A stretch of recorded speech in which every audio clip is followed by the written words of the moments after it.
Contrainte de déménager, l'émission d'enchères de France 2 s'est installée dans un nouvel écrin télé. Télé Loisirs a pu visiter en avant-première le futur décor d'Affaires conclues. Août 2017. La production d'Affaires conclues prenait ses quartiers à Saint-Denis, au nord de Paris, dans les ateliers Christophe, célèbre orfèvre du XIXe siècle. Un petit bijou de l'architecture industrielle où, 5 années, durant, a pu s'épanouir l'émission phare des après-midi de France 2. Du provisoire, pourtant. Il fallait partir.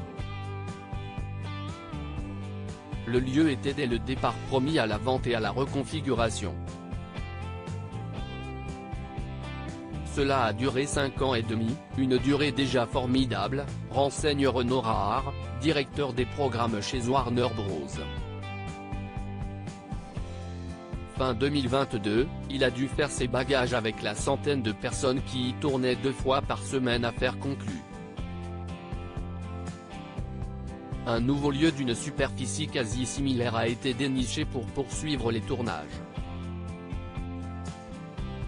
Après avoir recherché en vain un bâtiment présentant un même caractère historique, la production s'est finalement repliée sur un hangar vide, plus impersonnel, mais où tout était à créer, non loin des ateliers Christophe. Il a fallu se projeter, mais le défi de reconstituer notre maison s'est révélé plutôt excitant, continue Renaud Rahar. Sophie Davant ne regrette pas l'ancien plateau d'Affaires conclues, c'était un peu hard parfois si est-ce dans ce studio entièrement dédié à l'émission, et pleine propriété, cette fois, de Warner, que nous retrouvons Sophie Davant entre 2 émissions. Un brin nostalgique, forcément, comme beaucoup, de l'âme des anciens locaux. Mais elle en voit le bon côté en termes de confort de travail. Les ateliers Christophe, c'était un peu hard parfois. Ici, il n'y a pas de problème de chauffage ou de climatisation. Et pas d'eau quand il pleut, confie l'animatrice, en pleine séance de maquillage dans sa grande loge qu'elle qualifie elle-même de royale.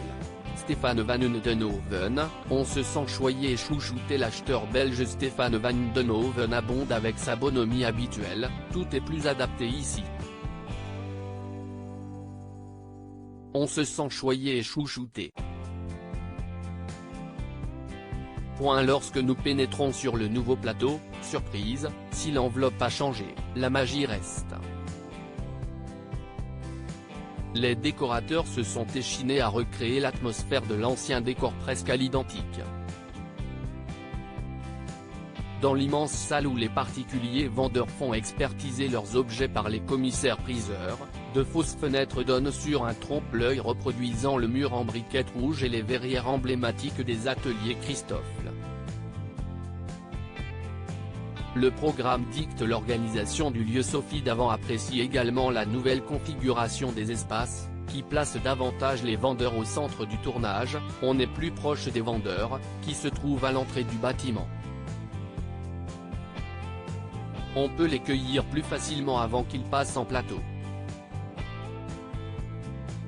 De son côté, Paul Azopardi, antiquaire venu de Marseille, et que nous croisons aussi, découvre, agréablement surpris, la nouvelle salle des ventes. Plus vaste que la précédente. Parfois, j'avais du mal à entendre les vendeurs. Ici, l'acoustique est bien meilleure. Autant de petits détails pas si anecdotiques quand on enchaîne 5 ou 6 émissions par jour. À lire aussi, c'est très émouvant, Sophie Davant touchée devant une demande en mariage dans Affaires conclues.